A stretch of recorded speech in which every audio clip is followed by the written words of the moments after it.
Imagínate esto. Tienes 20 años y estás cruzando el país en bicicleta con tu mejor amiga. Agotadas tras pedalear decenas de kilómetros, deciden detenerse a descansar en un parque estatal apartado, buscando recuperar fuerzas lejos de la carretera principal. Es medianoche. Están solas. De pronto, el sonido de un motor pesado rompe el silencio del bosque. Antes de que puedas abrir los ojos, una camioneta pasa por encima de tu tienda de campaña, aplastando todo a su paso. Y de ese vehículo desciende un hombre empuñando un hacha. Lo que ocurrió en el Parque Estatal de Klein Falls, Oregón, en el verano de 1977, es uno de los crímenes más brutales, despiadados y frustrantes en la historia criminal del estado. Un ataque salvaje y sin motivo que dejó una escena tan perturbadora que los investigadores locales simplemente no supieron cómo manejarla. El perpetrador escapó en la oscuridad. El caso se enfrió. Y la justicia, al parecer, jamás llegaría. Antes de adentrarnos en las oscuras evidencias de este caso, si te fascinan las investigaciones criminales y los giros inesperados, suscríbete al canal ahora mismo y activa las notificaciones. Tu apoyo es vital para seguir desentrañando estos expedientes. Comencemos. Para entender la magnitud de la tragedia que estaba a punto de ocurrir, primero debemos retroceder en el tiempo. Nos situamos en el verano de 1977. Era una época diametralmente opuesta a la que conocemos hoy. No existían los teléfonos inteligentes con GPS ni aplicaciones para compartir ubicación en tiempo real. Si te adentrabas en una carretera rural, literalmente te desconectabas del mundo. Sin embargo, para la juventud de los años 70, esa desconexión no representaba un peligro. Representaba la máxima expresión de libertad. Era la era dorada del mochilero, de hacer autostop sin miedo y de confiar en la bondad de los extraños que te cruzabas en el camino. En medio de este clima cultural, encontramos a nuestras protagonistas, Terry Jentz y Shayna Weiss. Terry y Shayna no eran adolescentes imprudentes, eran dos brillantes y aplicadas estudiantes de literatura y arte en la prestigiosa Universidad de Yale. Ambas compartían habitación en el campus y a sus 20 años poseían un intelecto agudo y una curiosidad insaciable por el mundo que las rodeaba. Tras meses de encierro académico entre libros y exámenes, sentían la profunda necesidad de vivir una aventura real, antes de que las responsabilidades de la vida adulta las atraparan por completo, y no planearon cualquier aventura. Se propusieron un reto monumental, un desafío que pondría a prueba tanto su resistencia física como mental. Iban a cruzar los Estados Unidos en bicicleta, de costa a costa. Un viaje épico desde las costas del Pacífico hasta el Atlántico, pedaleando miles de kilómetros a través de montañas, desiertos y vastas llanuras. La logística del viaje era espartana. Llevaban bicicletas de 10 velocidades, alforjas cargadas con lo estrictamente necesario, ropa de cambio, herramientas básicas, algo de comida enlatada, un par de diarios en blanco para documentar la travesía, y una pequeña tienda de campaña de lona que se convertiría en su único refugio contra los elementos. El punto de partida elegido fue Oregón, en el noroeste del Pacífico. La idea era aprovechar los vientos de cola predominantes que las empujarían hacia el este. Los primeros días de la ruta fueron idílicos, casi sacados de una postal. Oregón es un estado famoso por su imponente belleza natural. Inmensos bosques de coníferas, cadenas montañosas imponentes y un aire tan puro que parece limpiar los pulmones. Terry y Shayna pedaleaban durante horas bajo el sol, sintiendo cómo sus músculos se adaptaban al esfuerzo y sus mentes se liberaban del estrés universitario. Se detenían en pequeños pueblos para reabastecerse de agua y comida. La gente local las miraba con curiosidad, pero las trataba con amabilidad. Era común que otros campistas o viajeros les ofrecieran un trozo de fruta o indicaciones sobre la mejor ruta. Todo parecía confirmar su creencia en un mundo seguro y acogedor. Sin embargo, el esfuerzo físico de recorrer decenas de kilómetros diarios con bicicletas cargadas comenzó a pasar factura. Las piernas ardían y el cansancio acumulado exigía descansos más prolongados y profundos. Llegamos así a la fatídica noche del 22 de junio de 1977. Ese día, la ruta las había llevado hacia la zona central de Oregón, alejándolas de la costa y acercándolas al desierto alto, cerca de un pequeño pueblo maderero llamado Redmond. La jornada había sido especialmente dura, lidiando con cambios de elevación y el implacable sol de la tarde. Para cuando el atardecer comenzó a teñir el cielo de naranja y violeta, las dos jóvenes estaban exhaustas. Necesitaban detenerse urgentemente. Revisando su mapa de papel, notaron que estaban cerca del Parque Estatal Klein Falls, un área de descanso apartada, serpenteada por el río de Chutes. Sonaba como el lugar perfecto. Un poco de agua fresca, sombra y tranquilidad lejos de las vibraciones de la carretera principal. Llegaron al parque cuando la luz ya empezaba a escasear. Klein Falls no era un campamento comercial vigilado. Era un espacio rústico y solitario, rodeado de maleza densa y árboles altos que proyectaban sombras alargadas. En ese momento, el aislamiento no les pareció una amenaza, sino un lujo bienvenido tras un día rodeadas de asfalto y camiones, buscando máxima privacidad para dormir, sin ser molestadas por el ruido de cualquier vehículo que pudiera pasar por la ruta cercana. Tomaron una decisión aparentemente inofensiva. Empujaron sus bicicletas lejos del área de estacionamiento de grava, apartándose del camino principal delineado, y se adentraron en un claro de césped plano y oculto por la vegetación.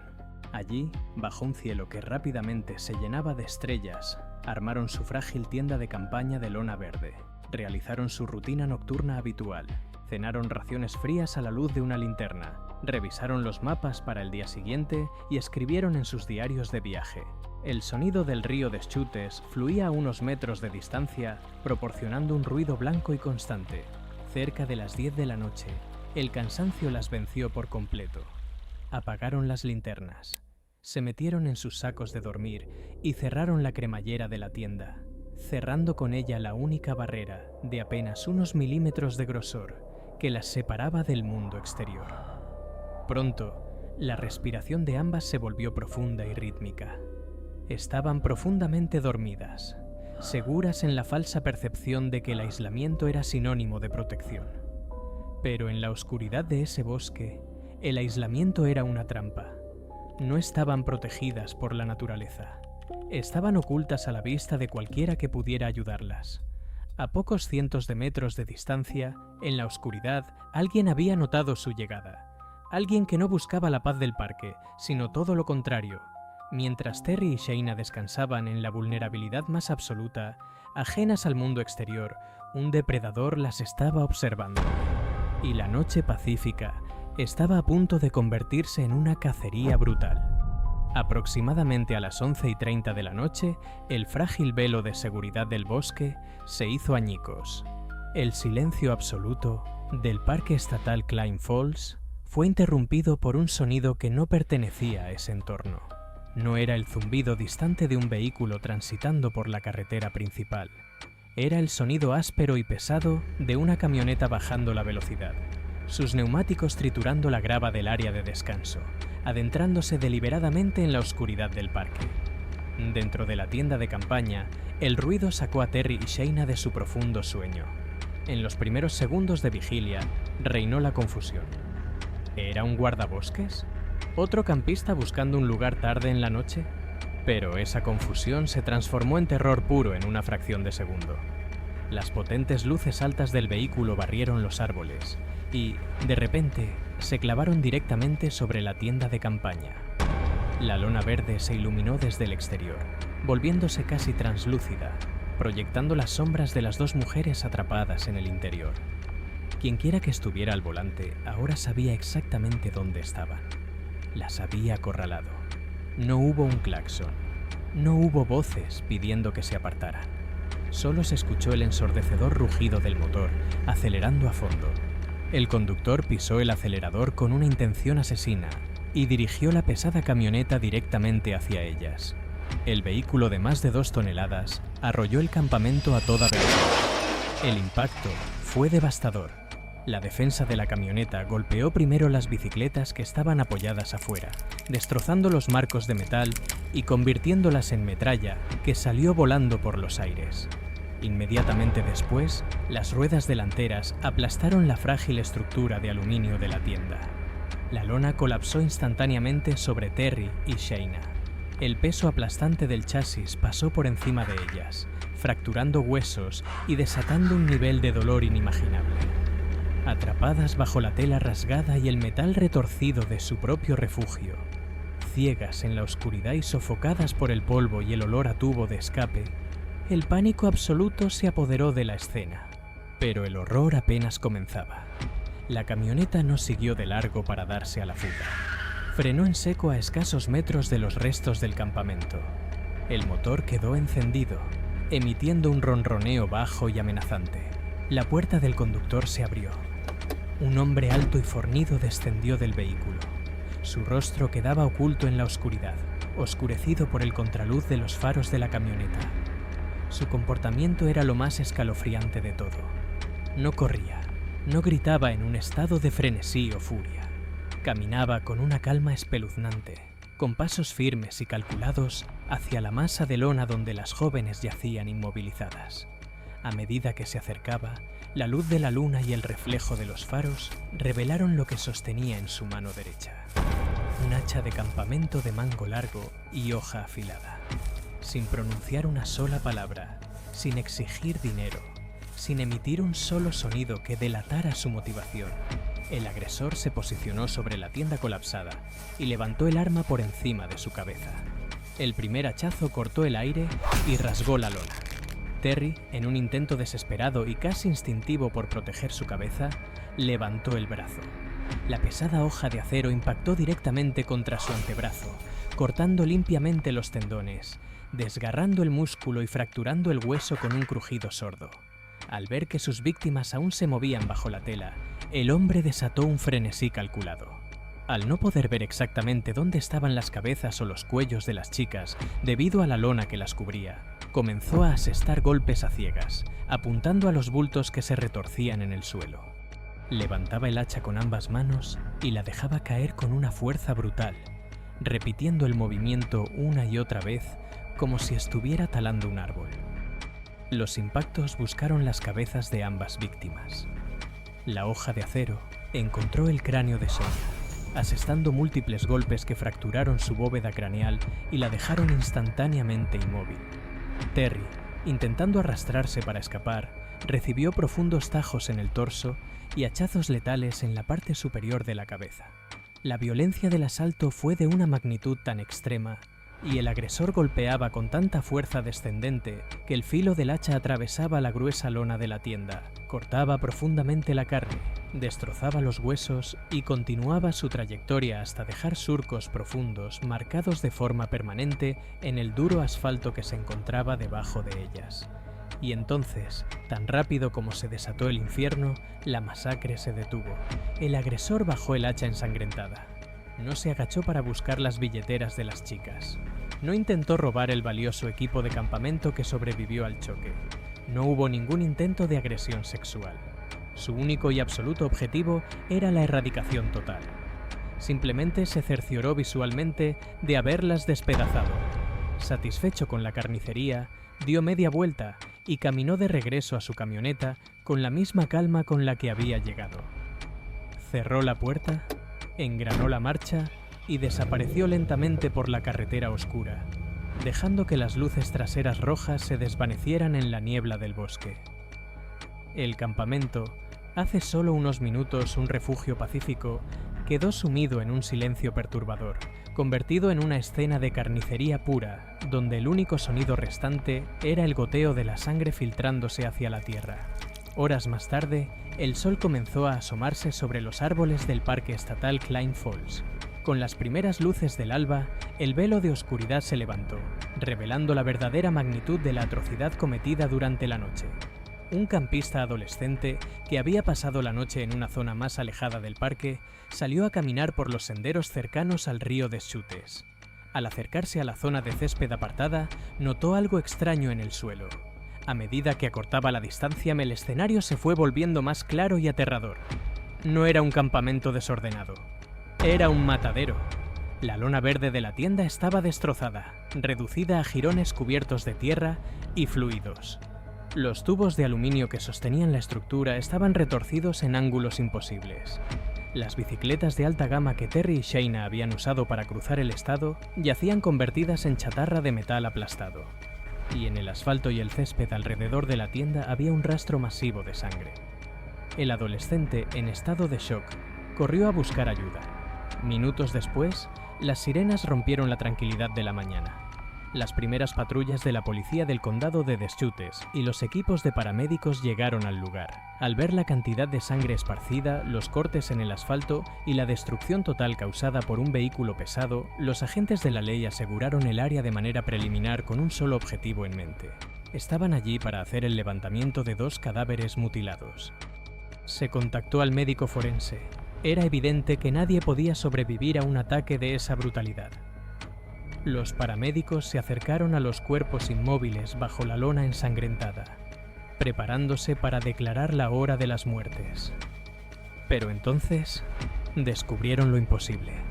Al revisar mecánicamente los cuellos de las víctimas en busca de un pulso inexistente, un paramédico detectó un latido, débil, errático, pero real. A pesar de tener los cráneos destrozados por múltiples hachazos, los huesos de los brazos y costillas fracturados por el peso de la camioneta, cortes profundos que exponían el hueso y haber perdido cantidades críticas de sangre hasta el punto de la hipotermia severa. Terry y Shayna estaban respirando. Ambas jóvenes, desafiando todo pronóstico médico y toda lógica humana, habían sobrevivido a la masacre de Klein Falls. La escena pasó de ser una investigación de homicidio a una operación de rescate a contrarreloj. Las chicas fueron trasladadas de urgencia en ambulancia a la unidad de cuidados intensivos más cercana. Allí, los cirujanos trabajaron durante horas para estabilizarlas. Requirieron múltiples transfusiones de sangre, cirugías reconstructivas y tratamiento para traumatismos cráneoencefálicos graves. Habían burlado a la muerte, pero el daño físico y psicológico sería permanente. Con las víctimas estabilizadas e inconscientes en un hospital, la responsabilidad de hacer justicia recaía exclusivamente en la policía local. Tenían un intento de doble homicidio, una escena del crimen fresca y a un agresor suelto. Lo que debía seguir era un procedimiento forense de libro de texto, pero lo que ocurrió fue una exhibición de incompetencia policial tan grave que hasta el día de hoy indigna a cualquier experto en criminología. En las primeras horas críticas tras el ataque, lo que los investigadores llaman la hora dorada, la policía de Deschutes fracasó en el protocolo más básico: asegurar y aislar el perímetro. En lugar de acordonar un radio amplio para proteger la evidencia traza, el campamento se llenó de personas. Decenas de curiosos del pueblo, reporteros locales y agentes de policía pisotearon la escena durante horas. Caminaron exactamente por donde el agresor había entrado y salido. Al hacerlo, borraron por completo y para siempre las huellas de los neumáticos de la camioneta, eliminando la posibilidad de identificar el patrón de la banda de rodadura y la distancia entre ejes del vehículo del atacante. Pero los errores forenses no terminaron ahí. Durante el ataque a ciegas, el hacha del agresor golpeó el suelo con tanta fuerza que dejó profundos cortes y hendiduras directamente en el asfalto debajo de la tienda. En la criminología moderna, estas marcas son oro puro. Mediante la técnica de vaciado de yeso o silicona, se puede obtener un molde tridimensional de la hoja del hacha, revelando muescas únicas e imperfecciones del filo, que actúan como una huella dactilar del arma. La policía ni siquiera intentó tomar esos moldes. Tomaron un par de fotografías mal iluminadas y dieron por terminada la recolección de pruebas en el suelo. Tampoco se organizó un barrido de cuadrícula adecuado en el bosque circundante o en el río cercano para localizar el arma homicida. El hacha se dio por perdida el mismo día. Lo más indignante llegó días después del ataque. Mientras Terry y Shayna luchaban por sus vidas en el hospital, varios lugareños se acercaron a las autoridades. Denunciaron a un residente específico del pueblo de Redmond. Este individuo no era un ciudadano modelo. Tenía un historial policial documentado por comportamiento violento, agresiones físicas previas, un odio misógino conocido y episodios de furia incontrolable. Y lo más condenatorio, conducía una camioneta que coincidía exactamente con la descripción y el perfil que los investigadores habían deducido de la escena. Curiosamente, un día después del ataque en Klein Falls, este mismo sospechoso hizo algo sumamente sospechoso. Llevó su camioneta a un taller y vendió los 4 neumáticos, reemplazándolos por un juego completamente nuevo, una maniobra clásica para destruir evidencia física. Cualquier detective de homicidios competente habría obtenido una orden de registro de inmediato. Habrían incautado la camioneta para buscar rastros de sangre, fibras de la tienda de campaña o daños en el tren inferior. Habrían rastreado el paradero de los neumáticos originales. La policía local de Deschutes, en cambio, optó por la ruta fácil. Llevaron al hombre a la comisaría para un interrogatorio informal. Le hicieron un par de preguntas de rutina sobre su coartada. El hombre, naturalmente, negó cualquier participación. Los detectives, argumentando que sin huellas de neumáticos claras, sin el arma homicida y sin testigos oculares, ya que las chicas no pudieron verle el rostro en la oscuridad, no tenían un caso sólido. Decidieron no presionar más. Lo dejaron ir por falta de pruebas concluyentes. Nadie procesó su vehículo. Nadie registró su casa. Sin evidencia física recolectada, debido a su propia negligencia, las autoridades archivaron el caso con una rapidez alarmante. Las víctimas, aterrorizadas de que el asesino volviera para terminar el trabajo, abandonaron el estado de Oregón en cuanto fueron dadas de alta, sin mirar atrás. El expediente se cerró de golpe. El perpetrador, un hombre que masacró a 2 mujeres indefensas simplemente por el placer de hacerlo, quedó en total libertad, caminando tranquilamente por las mismas calles donde operaba, protegido por el silencio cómplice de un pueblo y la ineptitud de su policía. Damos un salto en el tiempo. El calendario marca el año 1992. Han transcurrido 15 años exactos desde la noche de la masacre en el Parque Estatal Klein Falls. 15 años desde que el sistema de justicia cerró el expediente de un intento de doble homicidio sin arrestar a nadie. Para las sobrevivientes, sobrevivir al hacha fue solo el primer paso. El verdadero desafío era sobrevivir a las secuelas psicológicas. Ante un trauma de esta magnitud, la mente humana reacciona de formas extremas y opuestas. Shaina Weiss, una de las víctimas, eligió el camino de la represión absoluta. Este es un mecanismo de defensa psicológico muy documentado en criminología. Shaina decidió cambiar su vida de raíz, aislar el recuerdo y negarse rotundamente a dar entrevistas, a hablar del evento o siquiera mencionar la palabra Oregón. Para ella, la única forma de seguir adelante era enterrar esa noche en lo más profundo de su psique y fingir que jamás ocurrió. Pero Terry Jentz no estaba configurada de la misma manera. Ella no podía aplicar ese bloqueo mental. Las profundas cicatrices en su torso, la pérdida parcial de visión que sufrió temporalmente y las marcas en sus brazos eran un recordatorio físico diario de la violencia que sufrió. Y más allá del dolor físico, lo que realmente consumía a Terry era la furia. Una rabia fría y persistente, provocada por la impunidad y la flagrante incompetencia de la policía del condado de Deschutes. Terry se había graduado y convertido en escritora profesional, pero entendió algo fundamental. El trastorno de estrés postraumático no desaparece ignorándolo. Comprendió que nunca tendría paz hasta que obtuviera respuestas definitivas.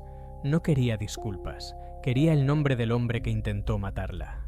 Así que, en 1992, tomó una decisión radical que desafía cualquier perfil de víctima tradicional.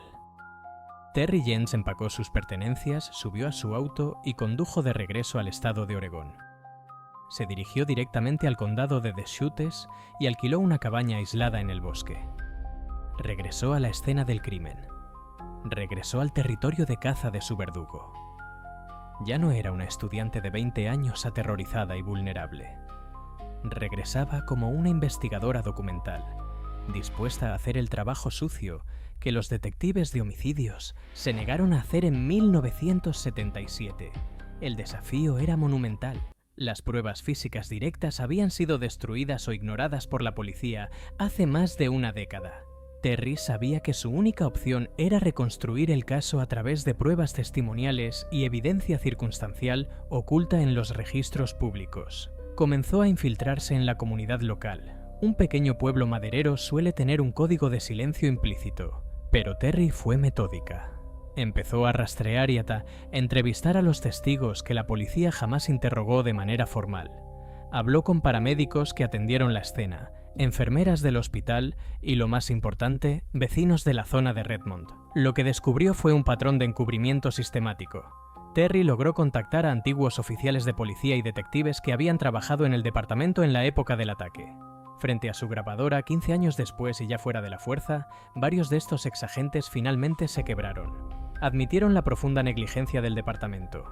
Confesaron que la escena no se protegió, que se ignoraron pistas críticas por pereza institucional y que no se quiso presionar a ciertos sospechosos locales para no causar problemas en el pueblo. Con esta información, Terry se sumergió en los archivos del Tribunal del Condado. Revisó historiales de multas de tráfico, registros de propiedad de vehículos y denuncias por violencia doméstica de la década de los 70.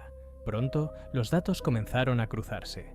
Las piezas del rompecabezas encajaron con una precisión escalofriante y un nombre específico emergió de las sombras.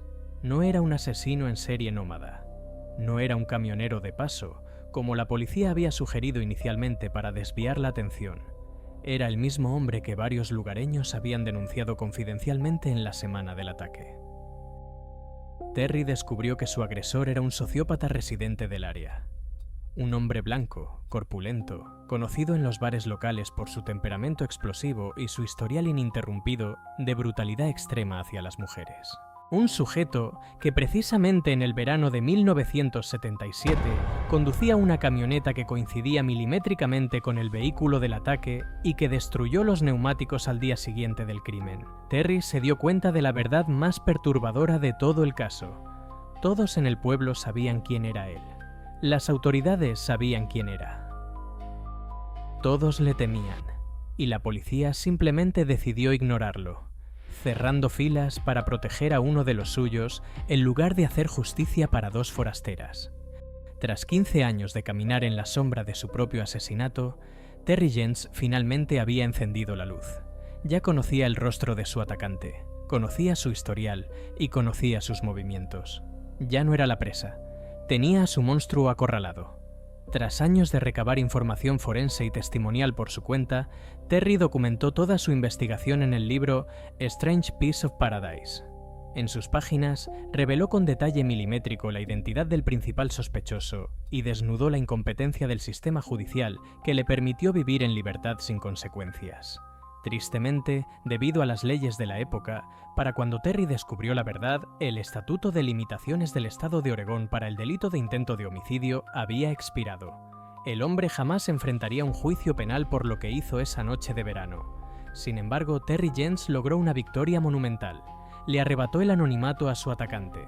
Lo expuso ante su propia comunidad y ante el país entero, destruyendo su falsa tranquilidad. Demostró que cuando la justicia tradicional falla y archiva tu caso, tú tienes el poder de regresar y desenterrarlo. Este caso nos obliga a reflexionar sobre nuestro sistema.